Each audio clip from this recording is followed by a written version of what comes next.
¿Existe la filosofía latinoamericana? Un pensamiento periférico es un pensamiento situado. Europa se arroja sobre América Latina la herencia de los pueblos originarios, los proyectos de nación, el porqué de este pensamiento, el rechazo al colonialismo, la unión latinoamericana, la lucha de clases en Argentina, países subalternos, marginados, que no han participado de la centralidad de la historia. América Latina, filosofía y colonialismo.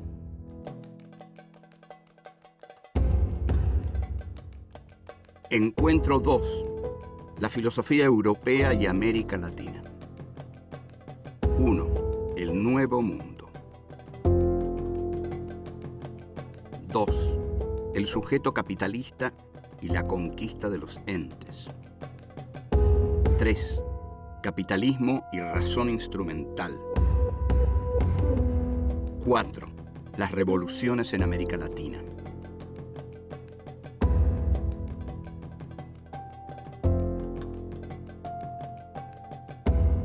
Tenemos que indagar ahora en una relación muy interesante, que es la relación entre la filosofía europea y América Latina. Vamos a partir de la cumbre del pensamiento europeo, que es Jorge Guillermo Federico Hegel. Hegel, desde la Universidad de Berlín, en 1831, venía ya dando sus clases, sus lecciones sobre la filosofía de la historia universal. Hay un capítulo que Hegel le dedica al Nuevo Mundo. La visión olímpica de Hegel, porque es la visión de un dios olímpico, que en ese momento está en la cumbre del pensamiento y es el filósofo oficial de Prusia y de Federico Guillermo. O sea, es un lujosísimo filósofo de la monarquía. Entonces, Hegel dice que América Latina, el Nuevo Mundo, él no le va a negar el honor de haber salido de las aguas al mismo tiempo que el Viejo Mundo. En realidad dice, sí, habrán salido de las aguas al mismo tiempo. Sin embargo, dice, yo observo que en el Nuevo Mundo hay todavía una inmadurez geográfica. Ustedes observan el desdén colonialista que hay en esta frase, que no le concede al Nuevo Mundo ni siquiera el haber cerrado geográficamente. Entonces, imaginen también la enorme superioridad del Viejo Mundo, que viene del alma griega, del helenismo. Los griegos son la base de la filosofía occidental. Entonces, Hegel va a decir que el Nuevo Mundo no tiene muchas posibilidades de desarrollo todavía, que afortunadamente Europa lo ha incorporado y que se verá en el futuro qué va a ocurrir. Y pronostica una guerra muy interesante que se ha dado o no se ha dado, eso depende de la interpretación que hagamos, entre el Nuevo Mundo del Sur y el Nuevo Mundo del Norte, entre América del Sur y América del Norte. La cuestión es que Hegel dice que estos territorios deben ser colonizados por Europa para que entren dentro de la historia universal. Para Hegel, todo aquello que es tomado por Europa es tomado por el espíritu, por la racionalidad, por la historia. Hay pueblos sin historia. Los pueblos sin historia son aquellos pueblos que no han sido tomados por el avance de la modernidad occidental. Entonces, estamos viendo aquí algo muy claro, es la gran concepción hegeliana justificando al colonialismo. Allí donde entra el colonialismo, va a decir Hegel, o lo está diciendo, entra la historia. Cuando Hegel habla de África, más despectivo no puede ser. Y cuando habla del mahometanismo y del Islam, también dice, el Oriente se acabó, se ha quedado dormido en la pereza islámica. Fíjense qué interesante esto que dice Hegel, ¿no? La pereza islámica se ha quedado dormida y ha expulsado al Islam de la historia. Bueno, todos sabemos que la aparición del Islam en la historia ha sido bastante espectacular. Hegel habla de la dialéctica. La dialéctica es una herramienta que no es un método que Hegel le pone a la historia desde afuera. Hegel va a decir que la dialéctica es el movimiento interno de la historia. O sea, la historia es dialéctica. Como la historia es dialéctica, avanza de negación en negación y finalmente llega a su gran afirmación final, que es el saber absoluto que se da en la filosofía hegeliana. El gran discípulo de Hegel, el más lúcido de la izquierda hegeliana, va a ser Marx. Marx también va a tener un pensamiento muy concreto acerca de la situación colonial. En el Manifiesto Comunista, Marx desarrolla una admiración por el poder revolucionario de la burguesía que es sorprendente, hasta el punto en que algunos dicen si Marx ha venido a enterrar a la burguesía o a alabarla. Esta burguesía, que Heidegger va a encontrar su surgimiento en el cogito cartesiano, en el sujeto cartesiano, esta burguesía para Marx debe expandirse planetariamente. Allí donde entre la burguesía capitalista, entra el progreso, va a decir Marx. Incluso Engels tiene un texto que dice: en buena hora Estados Unidos ha conquistado a México, porque al conquistarlo va a instaurar ahí las modernas relaciones de producción capitalista. Y solamente así va a surgir un proletariado industrial, que es el que va a ser finalmente la revolución. Vamos a desarrollar más estos aspectos, los aspectos colonialistas del método dialéctico. Volvemos.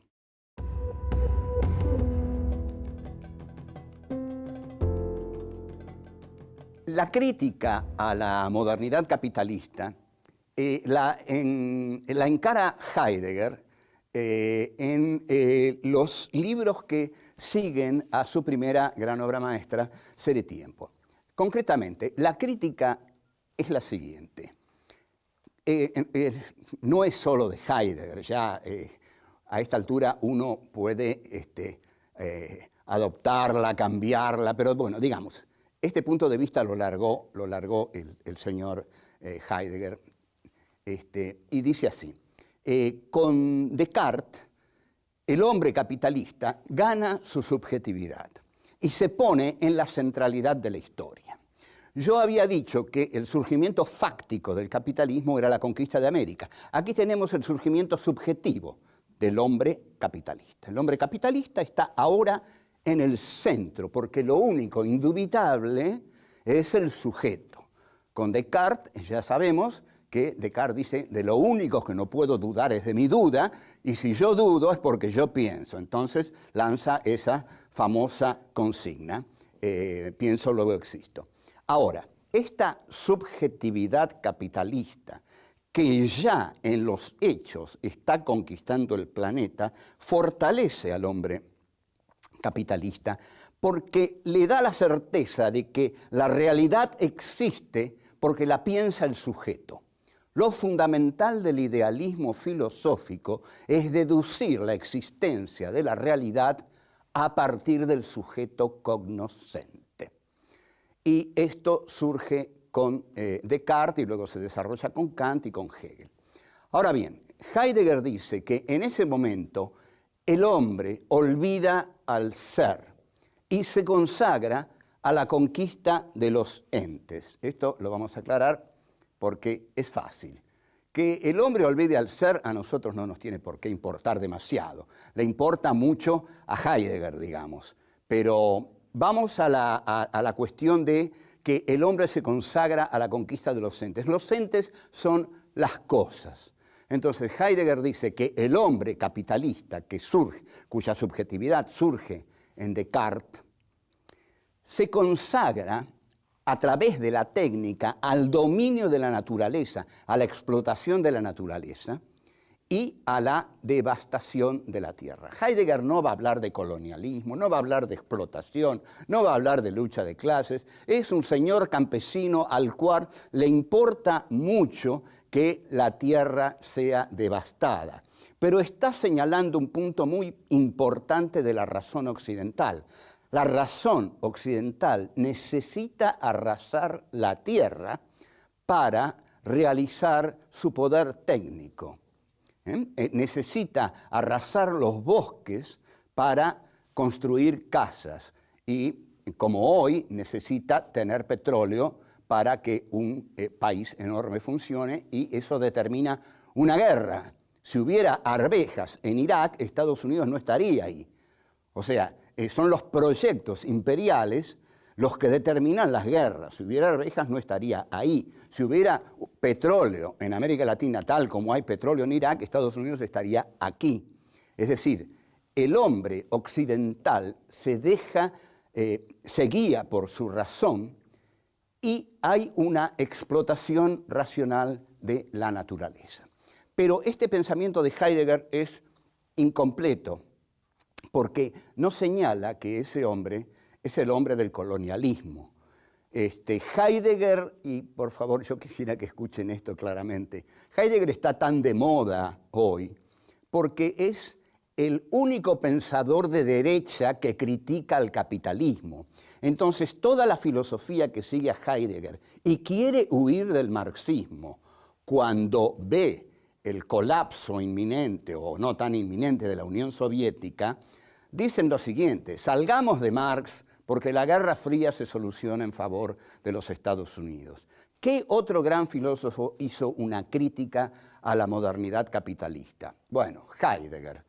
Dice, por ejemplo, Michel Foucault, Deleuze, Derrida, etcétera, etcétera, y Althusser, el estructuralismo y el postestructuralismo.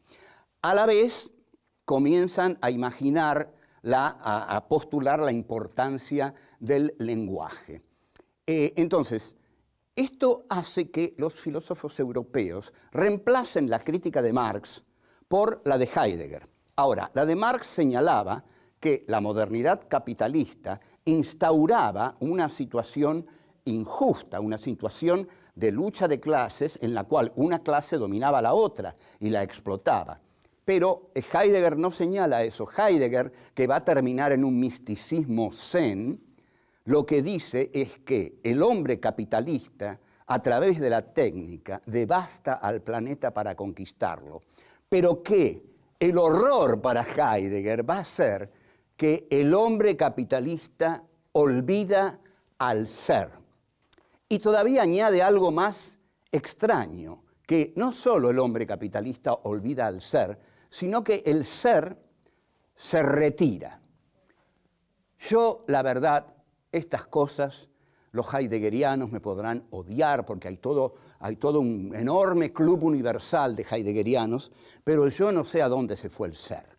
La cuestión es que nunca lo vi, no lo conozco, ni Heidegger lo vio al ser. Se ha retirado tanto que, nadie sabe dónde está. Lo que sí sabemos es que el hombre capitalista se muere por conquistar los entes, y que esta es la esencia del capitalismo.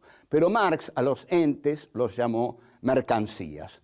Vamos a ver cómo es eso y qué diferencia hay entre una actitud y la otra. Volvemos.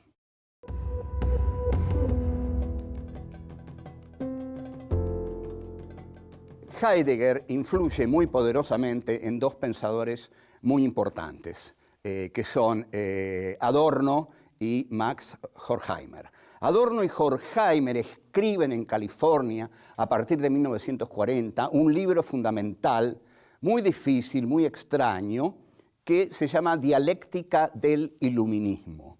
La dialéctica del iluminismo va a postular que el iluminismo, es decir, esa razón que surge con la Revolución Francesa, que es la revolución capitalista y burguesa por excelencia, que esa razón endiosada por los pensadores de la Revolución Francesa, es para ellos lo que llaman la razón instrumental. La razón instrumental es lo que Heidegger llama el tecnocapitalismo. Entonces, la razón instrumental para Adorno y Horkheimer está destinada también a devastar la tierra, a arrasar la tierra, a utilizarla para los beneficios del capitalismo. Lo que hacen con esto Adorno y Horkheimer es cambiar el eje del pensamiento marxista, que ya no hace pie en la lucha de clases, sino en la relación del hombre con la naturaleza. Después, en Benjamin, en las tesis sobre filosofía de la historia, Benjamin va a hacer una crítica más profunda que la de Adorno y Horkheimer, en la cual va a decir que la historia es la historia de la catástrofe humana. Es decir, ahí ya la crítica a la modernidad es una crítica que ve a la modernidad como la destrucción de la historia humana. Ahora, evidentemente, según lo estamos viendo, esta razón del tecnocapitalismo y esta razón instrumental, si está dispuesta a devastar la Tierra, está dispuesta a devastar todo el planeta. En consecuencia, esta es la razón colonialista. La razón colonialista es una razón que busca planetarizarse, es decir, conquistar todo el planeta. Y esto lo va a decir Sarmiento en uno de los libros pro-imperiales más excepcionales que han sido escritos en Occidente, que es El Facundo. Sarmiento está de acuerdo, pero está de acuerdo positivamente con el desarrollo de la razón occidental. Porque, atención, para muchos que esta razón occidental penetre en los países de la periferia, eso es lo que desean. Desean ser conquistados por esta razón occidental, entrar en el tren de la historia. Saben que quedarse afuera del desarrollo de la razón occidental es quedarse afuera de la historia.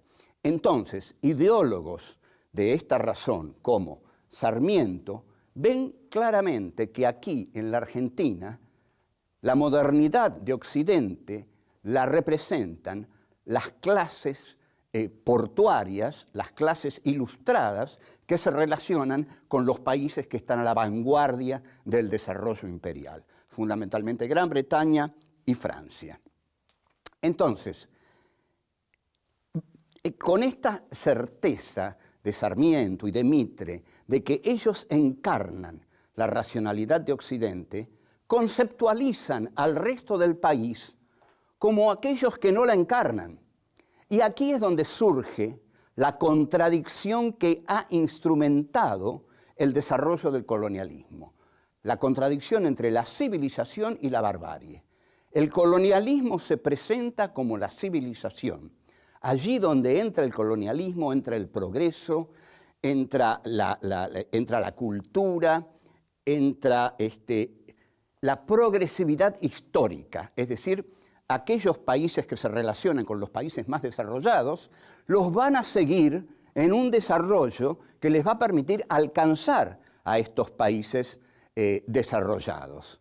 Entonces, esta es la postulación de Sarmiento, Mitre y el Puerto de Buenos Aires, que deja de lado por completo, conceptualizándolos como bárbaros, a todo el resto del país y sobre todo al interior, tanto el interior mesopotámico como el interior mediterráneo, a los que arruina con el libre cambio que permite la entrada de las mercancías británicas. Entonces, todo esto, digamos, entra en una crisis terminal y entonces en este país lo que se hace, lo que se construye es una ciudad y no un país, porque Buenos Aires se adueña de la historia y luego de la batalla de Pavón que Urquiza le entrega a Mitre, Mitre declara la guerra de policía a las provincias y aniquila al gauchaje federal que pudo haberle dado a la historia argentina un sentido lateral,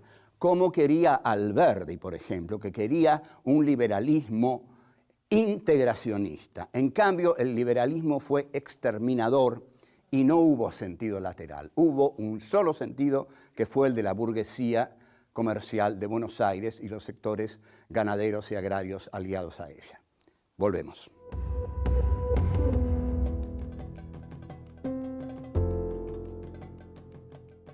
¿Qué pasó en América Latina?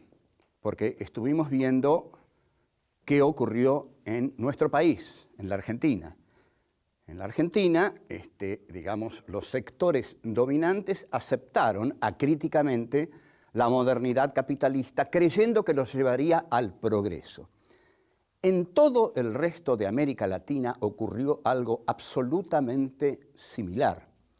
Todas las revoluciones que se hicieron en América Latina, y por favor, les pido atención a esto, porque es muy importante, porque por muchos lados se dice algo distinto, incluso pensadores de izquierda o nacional populares dicen lo mismo que los pensadores, digamos, de la derecha tradicional. En toda América Latina, los movimientos independentistas fueron para liberarse del poder monopólico monárquico español. Para todos los movimientos independentistas, España era el atraso y había que derrotar a los godos para poder entrar en la corriente de la modernidad capitalista. Entonces, se realizan esas revoluciones que en realidad son exactamente eso. La revolución es la lucha para echar al conquistador español y para tener la libertad de comerciar con quien se quiera, sobre todo con Inglaterra. Por eso la causa de la liberación latinoamericana, está tan apoyada por Inglaterra. Esto está hegemonizado por las oligarquías de cada país, por las burguesías mercantiles hambrientas de mercancías europeas para enriquecerse con su intermediación.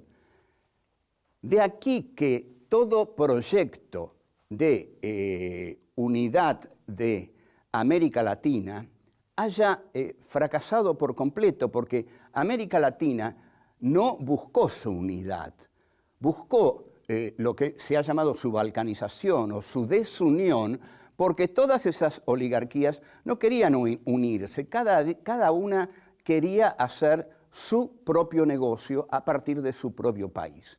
Hubo quienes señalaron esto, mostrando que era la sumisión a otro imperio, salir del imperio español para entrar en el imperio británico. ¿Quiénes fueron? Bueno, podemos hablar desde el mismo Bolívar hasta, digamos, Mariátegui, José Martí, un pensador como Salvador Allende, que en Chile expresa este deseo de independencia, como pensadores como Leopoldo Sea, el mexicano, que escribe un libro que es Filosofía de la Historia latinoamericana, o los filósofos de la llamada teoría de la dependencia en los años 70, que son Gunder Frank en Chile, Teotonio dos Santos, Darcy Ribeiro, bueno, pero los que más hondamente vieron esta cuestión, creo que hay en Bolívar un intento temprano de buscar la unidad del continente latinoamericano. Y mi teoría, que vamos a desarrollar más adelante, porque más adelante vamos a desarrollar a todos estos pensadores, es decir, a Mariátegui, a Martí, la Revolución Mexicana, pero creo que en la reunión de Guayaquil, Bolívar le debe haber dicho a San Martín algo de sus planes sobre la Gran Colombia. San Martín lo debe haber interpretado como la ambición desmedida de Bolívar para crear la Gran Colombia o la unidad latinoamericana y convertirse en el dictador de ese proyecto. Y en todo caso, San Martín le habrá dicho que él no había venido a América para eso, a Latinoamérica para eso, que él había venido para liberarla del yugo monárquico español, que esa tarea estaba realizada y que él se despedía porque él había venido para eso. Se negó entonces a entrar en las guerras civiles argentinas, tarea que hizo Lavalle malamente, y San Martín parte habiendo cumplido la tarea que él había venido a realizar, es decir, expulsar al colonizador español.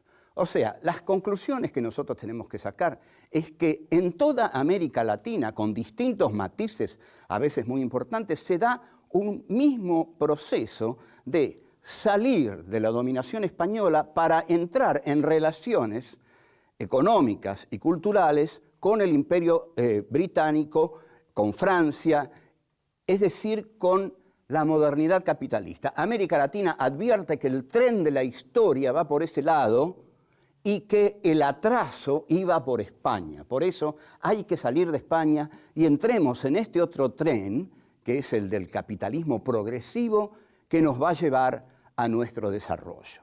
Gran error, porque había dos trenes. Un tren por el que iban los países imperiales, que metieron a los países que se quisieron integrar en otro tren, que llevó al atraso y a la frustración a los países latinoamericanos. De todos modos, la modernidad capitalista en estos momentos está en crisis en todo el planeta porque no ha podido resolver ninguno de los problemas que el marxismo había planteado. Ante todo, la desigualdad. O sea, si no resolvió la desigualdad, es que no superó realmente al marxismo. Porque alguien supera algo cuando supera lo que el otro le habría cuestionado. Entonces, no se lo ha superado porque lo que se le cuestionó al capitalismo, es decir, su desigualdad flagrante, el capitalismo no la ha superado. La desigualdad cada vez crece más y nunca hubo más hambrientos en el mundo. Vamos a desarrollar todo esto que es penoso, pero es necesario en las siguientes reuniones en las que nos encontremos. Hasta luego.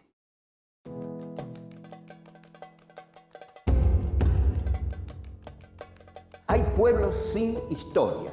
Los pueblos sin historia son aquellos pueblos que no han sido tomados por el avance de la modernidad occidental. Si hubiera arvejas en Irak, Estados Unidos no estaría ahí. O sea, son los proyectos imperiales los que determinan las guerras. Si hubiera arvejas, no estaría ahí.